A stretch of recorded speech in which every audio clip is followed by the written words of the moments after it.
Sí, se observa, doctora. Ya, muy bien. ¿Hay eco? Se escucha bien el audio, ¿no? Se la escucha claro. Ya, muy bien.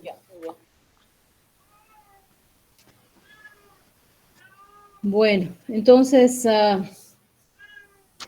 para los que no me conocen, yo creo que dentro de todos los que están presentes deben estar mis alumnos de práctica, algunos de ellos. Pero para los que no me conocen, soy la doctora Ana Vargas, médico gastroenteróloga, trabajo en la Caja Nacional de Salud, docente de la San Simón desde el año 2010. Me formé en México, en el hospital del Centro Médico Nacional Siglo XXI del IMSS, avalado por la UNAM. Y bueno, ahora vamos a pasar 8 clases sobre patología de hígado, vías biliares, páncreas. La clase que hoy vamos a tener va a ser sobre ictericia funcional obstructiva y pues si alcanzamos colelitias y complicaciones. La clase dura 1 hora, ¿no es cierto, chicos? ¿Hasta las 8? ¿O hasta qué hora es la clase? ¿Hasta qué hora es la clase? 1 hora, doctora. Ya, muy bien.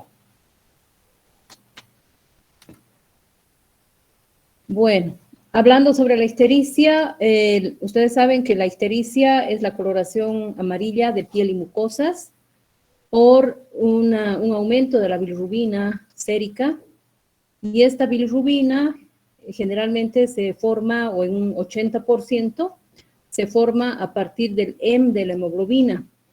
Los glóbulos rojos que van envejeciendo, o en algunas enfermedades donde hay hemólisis de los glóbulos rojos, van en el sistema retículo endotelial, van a ser separadas las partes de la hemoglobina, y a partir del M es que se va a formar la bilirrubina, a partir del M de la hemoglobina.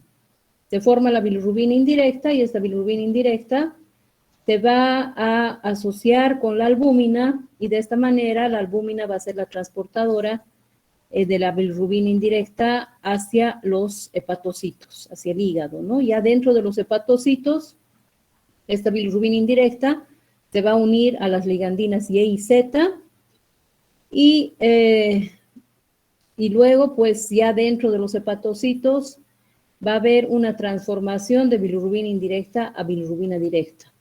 Se va a unir la bilirrubina indirecta con el ácido glucurónido, y a través de la uridin-glucuronil transferasa ocurre esa transformación a bilirrubina directa o conjugada.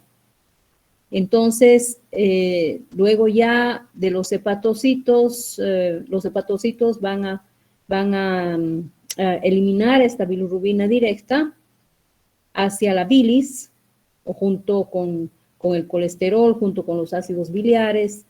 Esta bilis va a ser transportada hacia los canalículos biliares, a las vías biliares intrahepáticas, luego al colédoco, hacia el duodeno, ¿no?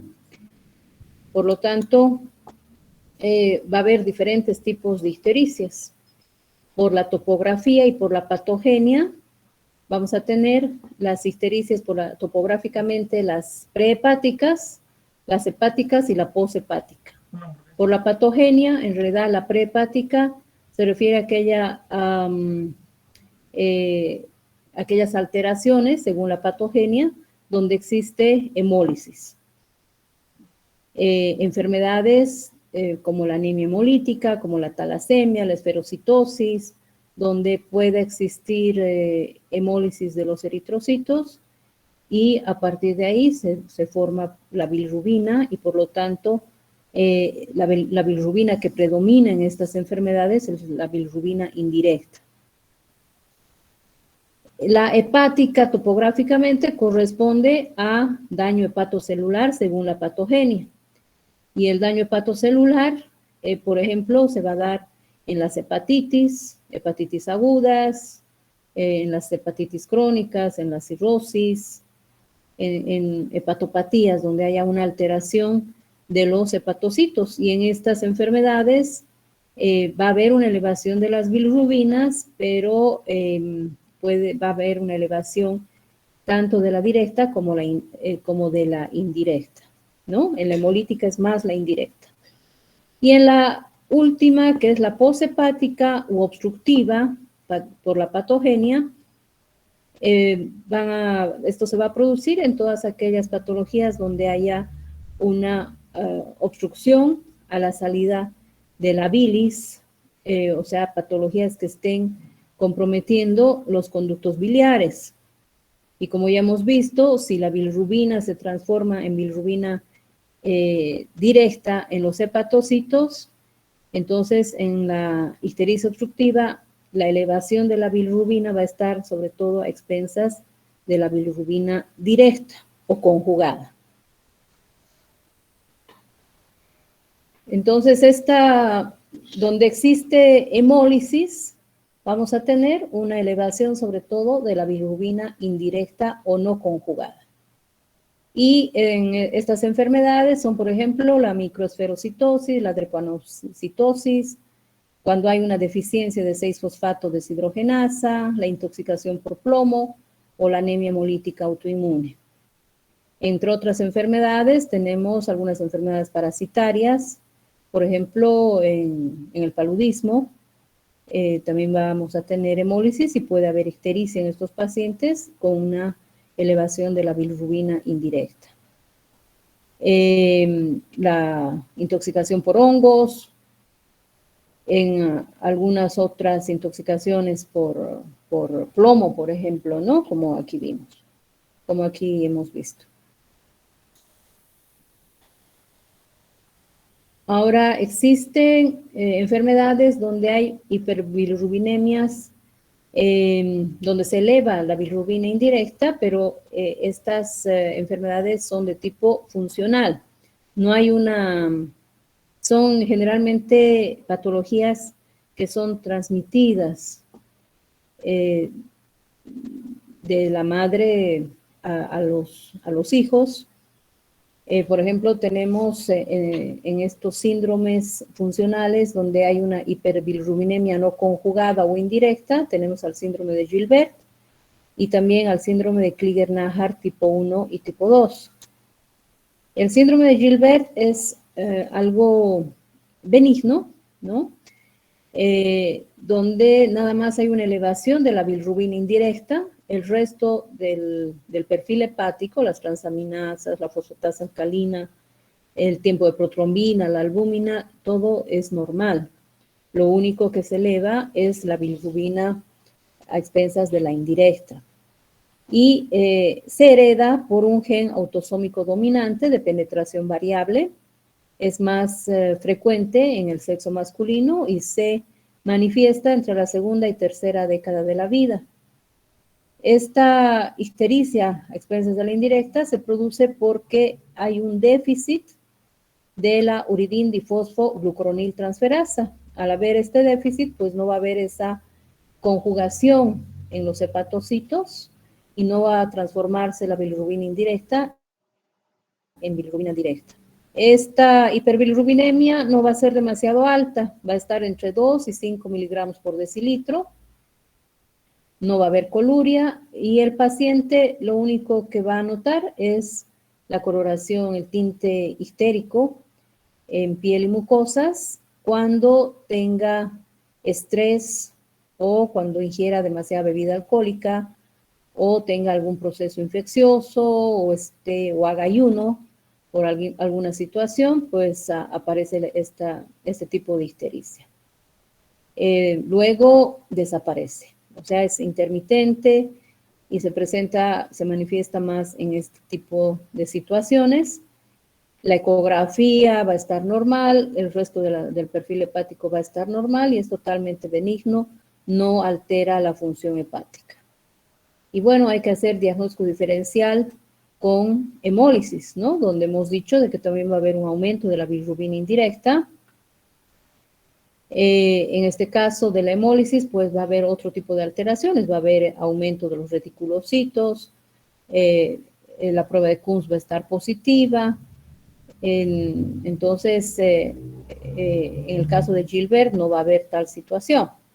No va a haber anemia, no va a haber reticulocitos aumentados, solamente es la bilirrubina indirecta la que va a estar alta y desaparece esta ictericia cuando ya el paciente está más tranquilo. El síndrome de Klinger-Najar es de dos tipos, el tipo 1 y el tipo 2. El tipo 1 se transmite por un rasgo autosómico recesivo y el tipo 2 por un rasgo autosómico dominante de penetración incompleta y expresión variable. El tipo 1 es un poco más benigno, digamos, que el tipo 2. El tipo 1 se transmite o aparece la ictericia a los pocos días de recién nacido. Sí va a tener una ictericia más importante que en el Gilbert, ¿no? Va a haber una elevación de la bilirrubina indirecta hasta 40 miligramos por decilitro y esto puede hacer de que se impregne a los ganglios basales y tenga kernicterus, puede haber hepatomegalia y puede haber secuelas neurológicas. Viven, pero puede que no vivan más de 5 años. El tipo 2 se transmite, como les dije, por un rasgo autosómico dominante y también va a tener una ictericia que no va a ser tan importante como la tipo 1. La tipo 1 es la más grave. La tipo 2 puede elevarse la bilirrubina indirecta hasta 20 miligramos por decilitro y va a responder al uso de fenobarbital. Este fenobarbital ayuda en la actividad de la uridine-glucuroniltransferasa y también en la unión de la bilirrubina con las ligandinas Y y Z dentro de los hepatocitos, entonces puede ayudar en la transformación a bilirrubina conjugada y puede evitar de esta manera que haya el kernicterus y que hayan las secuelas neurológicas. Entre otros síndromes funcionales tenemos al síndrome de Dubin-Johnson y al síndrome de Rotor. En estos lo que se eleva es la bilirrubina conjugada. El síndrome de Dubin-Johnson puede presentarse en cualquier sexo, nacionalidad o raza. Se transmite de forma autosómica recesiva. La elevación de la bilirrubina no es muy importante, entre 2 y 5 miligramos por decilitro. Igualmente no hay daño del hígado, lo que ocurre es de que hay un defecto en el transporte de la bilirrubina conjugada hacia el canalículo biliar. Y por esto es que el hígado va a tener un color café oscuro a negro. Si se hace una laparoscopía, pues vamos a ver ese hígado. Y también va a haber un acúmulo del pigmento, si se toma unas biopsias, se va a ver el acúmulo de pigmento denso centrolobiliar, lo que nos va a dar el diagnóstico de Dubin-Johnson. El pronóstico es benigno, o es bueno, porque es una patología benigna. No causa mayor alteración en la función del hígado, nada más hay esa coloración especial en el hígado, pero no lleva a mayor problema. El síndrome de Rotor igualmente va a haber una elevación de la bilirrubina directa, no muy alta. Y aquí hay un cierto defecto en el transporte de la bilirrubina conjugada, pero al final llega a transportarse. Entonces, podemos ver la vesícula en una colecistografía oral, lo que no podemos ver en el síndrome de Dubin-Johnson. El pronóstico también es bueno, no hay ningún tratamiento porque es algo benigno, no causa mayores complicaciones en el hígado. Con respecto a la ictericia por enfermedad hepática o de origen hepatocelular, pues aquí vemos las hepatitis virales, las hepatitis por drogas, la hepatitis por alcohol, las hepatopatías crónicas, la cirrosis también entraría aquí. En lo que respecta a las alteraciones de a la ictericia por alteración de las vías biliares, por la obstrucción de las vías biliares, vamos a tener causas malignas y benignas.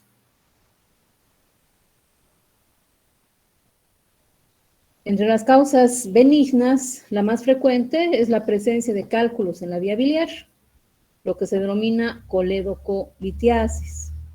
Estos cálculos pueden ser únicos o múltiples y generalmente se localizan en el colédoco, por eso les hablamos de colédocolitiasis. También podrían estar en las vías biliares intrahepáticas, pero eso es menos frecuente. Y lo que nos produce, ¿qué cuadro clínico tienen cuando hay una colédocolitiasis? Es el dolor cólico, que puede estar localizado en epigacho, hipocondrio derecho. Va a haber ictericia, va a haber coluria, por el exceso de urobilinógeno que viene del metabolismo de la bilirrubina. Va a haber hipocolia o acolia, porque no va a haber pigmentos biliares a nivel de las heces, ¿no? No va a haber estercobilina por el proceso obstructivo, entonces las heces son más claras o no van a tener color. Esa es la característica del síndrome ictérico obstructivo. Y si este síndrome ictérico obstructivo persiste por varios días, va a haber proliferación bacteriana a nivel de la vía biliar y esto nos va a ocasionar colangitis. La colangitis se va a manifestar por medio de la triada de Charcot. El paciente va a tener fiebre, va a tener ictericia y dolor cólico. Esa es la triada de Charcot. Esa es la manifestación clínica de la colangitis. Desde luego que en el hemograma vamos a tener leucocitosis con desviación a la izquierda, pueden haber callados. El paciente antes de tener la fiebre va a tener escalofríos intensos y va a haber pues la alteración en el perfil hepático por la obstrucción. Entonces, la fiebre desde luego va a ocasionar taquicardia y en el perfil hepático vamos a tener la bilirrubina total aumentada, a expensas de la bilirrubina directa, con las transaminasas algo elevadas, 2, 3 veces lo normal, hasta 5 veces lo normal, por esa colestasis que existe a nivel del hígado, por la obstrucción de las vías biliares. Y como hay colestasis, entonces se elevan estas dos enzimas, la fosfatasa alcalina y la gamma-glutamil transpeptidasa, van a estar con niveles altos. Esa es una característica de la obstrucción de vía biliar o de cualquier patología donde exista colestasis, estas dos enzimas se elevan. Como no hay una buena circulación enterohepática de la bilis, ¿no? El hígado produce bilis y, como les he dicho, dentro de la bilis está la bilirrubina y todo esto, la bilis sale hacia los conductos biliares y luego llega al colédoco, llega al duodeno y pasa a la ampolla de Vater y luego va por el intestino delgado, llega al ilion y en el ilion nuevamente se absorbe y nuevamente por la circulación portal va a llegar nuevamente al hígado. Entonces hay una circulación que se llama enterohepática, que ayuda además a la formación de vitaminas liposolubles. Y como no va a haber esa circulación enterohepática adecuada por el proceso obstructivo de la vía biliar, entonces la primera vitamina liposoluble que se va a depletar es la vitamina K. Por lo tanto, esto va a afectar para la protrombina. El tiempo de protrombina se va a prolongar y puede haber alteraciones de coagulación. Otro examen que debemos pedir cuando existe una obstrucción de la vía biliar es la ecografía abdominal. En la ecografía abdominal vamos a observar una vía biliar dilatada. Normalmente, si el paciente tiene vesícula, no ha sido colecistectomizado, la vía biliar mide 7 milímetros. Pero si ha sido colecistectomizado, puede medir hasta 9 milímetros. Se considera normal. Por encima de 9 ya es una vía biliar dilatada si el paciente es colecistectomizado. Otro estudio que se puede solicitar para confirmar la presencia de cálculos o de un proceso obstructivo en la vía biliar es la colangioresonancia magnética nuclear. Con este estudio, pues confirmamos y si es que, o también podemos pedir una ecoendoscopía o un ultrasonido endoscópico. Y si es que realmente confirmamos que hay cálculos, el procedimiento para retirar los cálculos es el procedimiento endoscópico, la colangiopancreatografía retrógrada endoscópica. Este estudio, pues, nuevamente nos muestra la causa de la obstrucción y además nos sirve para corregir ese problema. Si son cálculos, pues se hace una esfinterotomía y utilizando globo de Fogarty o canastilla de Dormia, se extraen los cálculos. Y si es que ese paciente tiene un cuadro infeccioso en la vía biliar, cuando se hace la esfinterotomía se va a ver salida de pus que nos confirma la colangitis. Entonces se hace un lavado de la vía biliar durante la RCP y luego pues el paciente tiene que estar con antibióticos endovenosos por lo menos 10 días. Antes, cuando en nuestro medio, por lo menos cuando no teníamos estos métodos de colangioresonancia o de ecoendoscopía, y había sospechas de coledocolitiasis, directamente sospecha clínica, sospecha laboratorial y sospecha ecográfica, directamente se hacía la colangiopancreatografía retrógrada endoscópica.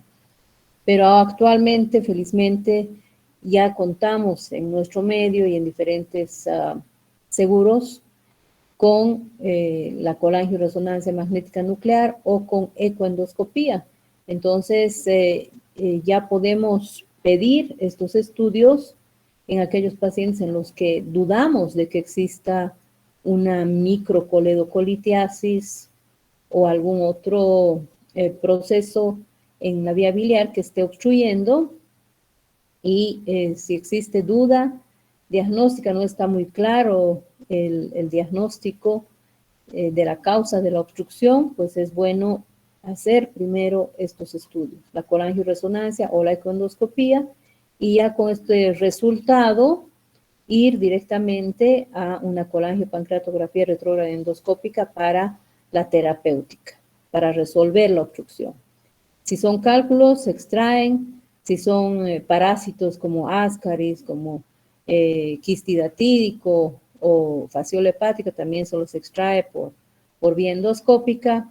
O si hay una estenosis de la vía biliar benigna o una estenosis maligna, se colocan prótesis por medio de la endoscopía, ¿no? Eso es lo que también aconsejan las guías actualmente, de hacer previamente colangioresonancia o ecoendoscopía y luego recién la RCP, porque la RCP en realidad, o la CEPRE en español, es un procedimiento invasivo que podría tener ciertas complicaciones. Puede dar una pancreatitis post-RCP en 3 a 5%, tampoco es demasiado frecuente, pero existe esa probabilidad. Y para que para que el paciente no tenga pancreatitis post-RCP, se aconseja también que ese paciente, el día en que se le haga la RCP, tiene que recibir por lo menos 3.000 cc de Ringer lactato. Se ha visto por varios estudios que eso protege contra una pancreatitis por RCP. Y también darle indometacina por por un supositorio de indometacina inmediatamente antes del procedimiento, y de esa manera hay menos riesgo de que haga pancreatitis por el estudio. Si es que no se pudiera sacar los cálculos de la vía biliar porque son cálculos demasiado grandes y no se ha podido extraer por medio de la colangiopancreatografía retrógrada endoscópica, pues se procede a cirugía. Solo en ese caso. En la mayor parte de los casos se resuelve la coledocolitiasis mediante endoscopía. Y como les dije, hay otras causas benignas que son los parásitos. Aquí vemos una colangioresonancia donde se ven cálculos dentro del colédoco, en la vesícula, y esta es una ecoendoscopía que también nos muestra el colédoco, nos muestra la vía biliar, y aquí ven dentro un cálculo. Entonces son dos procedimientos. Este cálculo aquí, como es una ecoendoscopía, nos está dando una sombra sónica, ¿no? Se nota ahí. Son dos procedimientos que son muy útiles. Y la coledocolitiasis, vista mediante la CEPRE, aquí vemos el endoscopio por fluoroscopía, se ha introducido contraste a la vía biliar y tenemos dentro de la vía biliar estos cálculos que luego han sido extraídos mediante esta canastilla de Doerner, después de haber hecho una esfínterotomía, ampliar el esfínter de Oddi para poder sacar. Entre otras causas malignas de ictericia obstructiva, tenemos el carcinoma de las vías biliares, que también es más común en varones mayores de 50 años, es de tipo adenocarcinoma, infiltrante o nodular, y nos va a dar el mismo síntoma o la misma sintomatología, el mismo síndrome ictérico de una ictericia obstructiva, ¿no? Con ictericia, con coluria, acolia. Por la colestasis el paciente va a tener prurito, y como es un proceso maligno va a tener astenia, dinamia, pérdida de peso y también el dolor en hipocondrio derecho.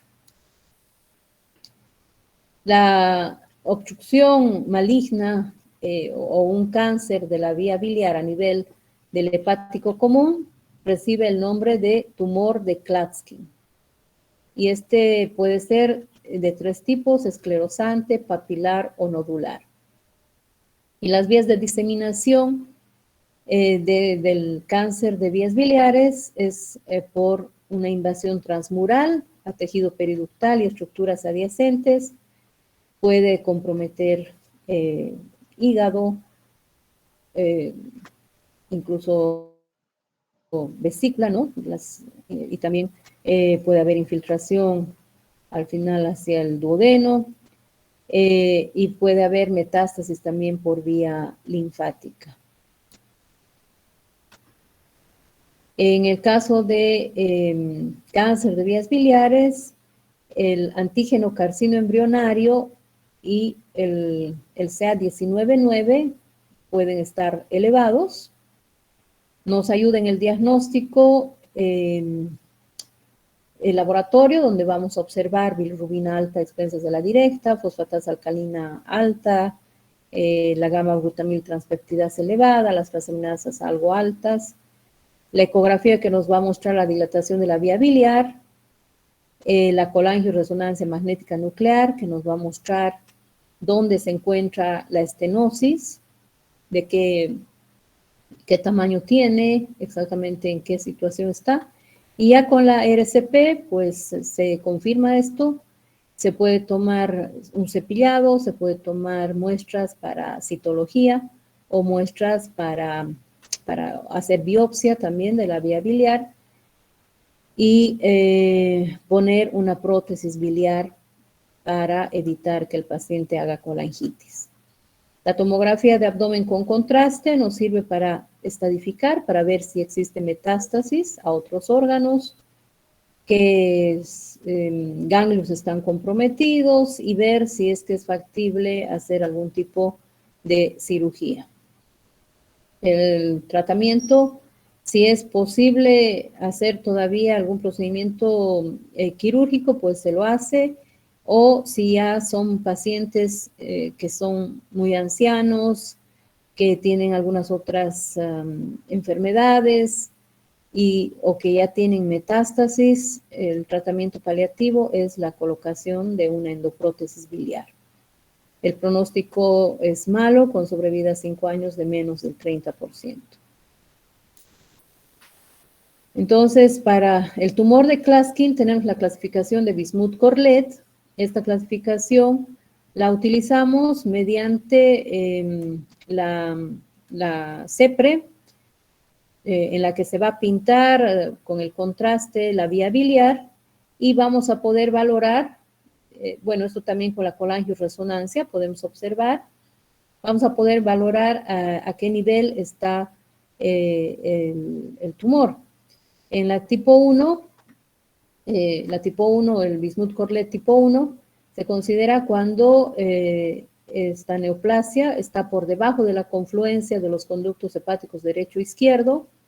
El tipo 2 son tumores que alcanzan la confluencia, ¿no? La unión del hepático derecho e izquierdo y forman el hepático común. Va a estar a nivel de esa confluencia la tipo 2. La tipo 3A es un tumor que ocluye el hepático común y el hepático derecho. El 3B es un tumor que ocluye el hepático común y el hepático izquierdo. Y la 4 es cuando compromete ambos hepáticos, derecho e izquierdo, y además la confluencia. Aquí vemos, por ejemplo, un tipo 1 que está por debajo de la confluencia. Aquí ven la estenosis filiforme.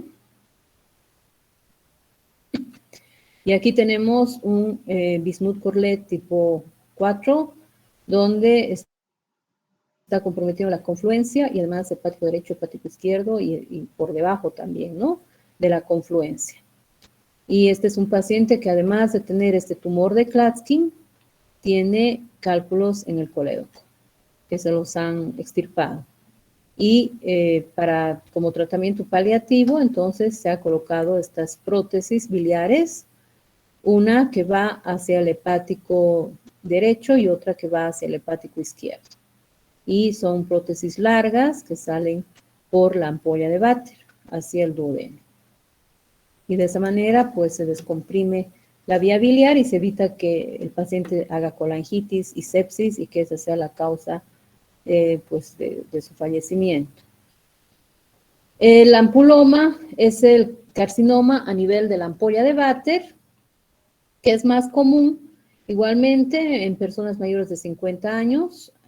Tiene 3 formas: ulcerada, infiltrante y polipoide. La más frecuente es la ulcerada y histopatológicamente es un adenocarcinoma. Esta, por ser ulcerada, puede ser causa de anemia. Hay algunos pacientes que por anemia van y consultan porque hay pérdida crónica de sangre y al final pues uno se da cuenta de que tiene además una ictericia intermitente, porque cuando crece este tumor oblitera la vía biliar y cuando se ulcera puede abrirse y otra vez salir algo de bilis y disminuye la ictericia. Entonces puede ser un paciente que tenga además una ictericia fluctuante, ¿no? Va a tener una ictericia fluctuante y si es un proceso infiltrativo o polipoideo, puede dar datos de obstrucción constante con colangitis. El diagnóstico, igualmente por la clínica, por el laboratorio que nos da datos de una ictericia obstructiva, se procede a una RCP mediante un duodenoscopio y durante la introducción del duodenoscopio a la vía biliar vamos a observar la ampolla de Vater, que va a tener la alteración de la anatomía, o vamos a ver que va a estar deformada, puede tener la úlcera, o puede estar polipoidea, puede estar infiltrante, puede ser toda una masa a nivel de la ampolla que esté comprometiendo incluso dentro de la vía biliar. Y ya con esta imagen pues tomamos biopsias, varias biopsias que nos van a confirmar el diagnóstico. También se puede utilizar la ecoendoscopía para valorar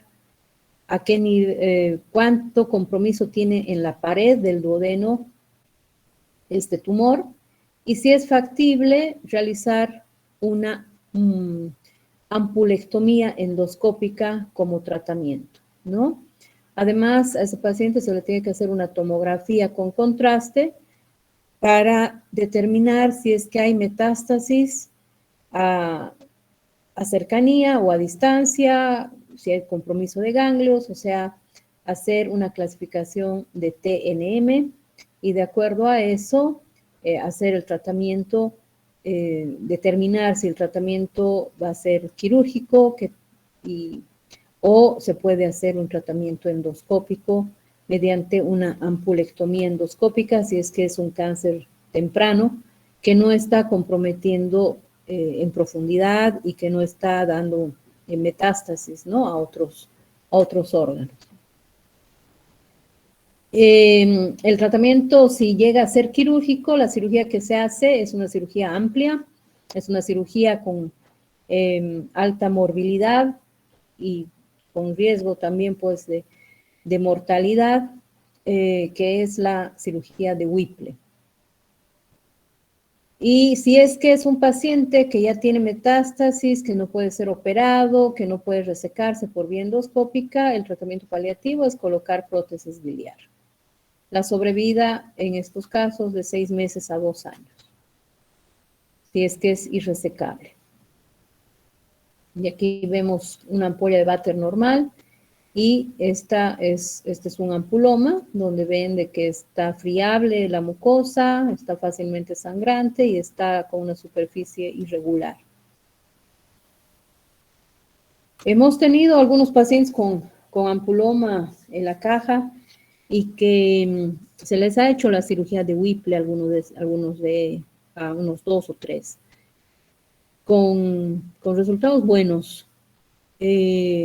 Pero también ha habido casos donde se les ha hecho el tratamiento mediante ampulectomía endoscópica, igualmente con buenos resultados. Esta es la bibliografía que podrían leer. Si tienen mayor interés, pues aquí tienen la aegastro.es que encuentran en internet, es de la Asociación Española de Gastroenterología. Y este otro libro de gastroenterología y hepatología, problemas comunes en la práctica clínica, es chileno, que les he pasado alumnos anteriores, pero también les puedo pasar este libro donde explica todas las patologías, o sea, las patologías más frecuentes en gastroenterología y hepatología, de una forma no demasiado amplia, que puede ser útil para ustedes. Igualmente acá en aegastro.es, como les digo, que es de la Asociación Española de Gastroenterología, hay una explicación bastante clara de todas las patologías en gastroenterología, hígado, páncreas, ¿no? Que sería bueno que lean. Este es el libro que les digo de Chile, que cada vez lo actualizan. También tienen estas guías de práctica clínica de la Asociación Europea del Estudio del Hígado, de la Asociación Americana de Enfermedades del Hígado, pueden también anotar eso. Y hay muy bonitos videos en este sitio de internet que es la LAGE TC. Es una asociación de endoscopistas latinoamericanos y que siempre están haciendo exposiciones, charlas y publican todo esto, ¿no? En este sitio de internet, mostrando además videos muy interesantes. Hay videos sobre en qué consiste la CEPRE, en cómo hacer diagnóstico, cómo tomar biopsias de cánceres de vías biliares, como observar mediante spyglasses, que es un procedimiento endoscópico especial, las vías biliares por dentro, tomar muestras y hacer el diagnóstico de cáncer de forma definitiva, cómo se ponen las prótesis, hay videos sobre patología de colon, de estómago, cómo se hace la resección, el ampuloma, ¿no? La ampulectomía endoscópica, hay videos sobre la resección mucosa de tumores de estómago o la resección submucosa de tumores de estómago también, o en el caso de cáncer de esófago. Entonces, si les interesa, pues en sus momentos libres pueden entrar a este sitio y hay unas exposiciones muy interesantes y videos. Bueno, como ya son las 8, pues ahí nos quedamos. Voy a dejar de compartir.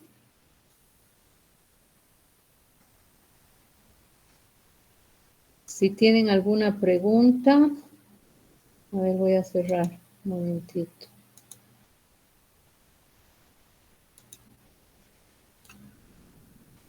Si tienen alguna pregunta, me la hacen.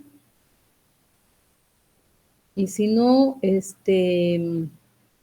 mañana vamos a avanzar colelitiasis y complicaciones y hepatitis viral.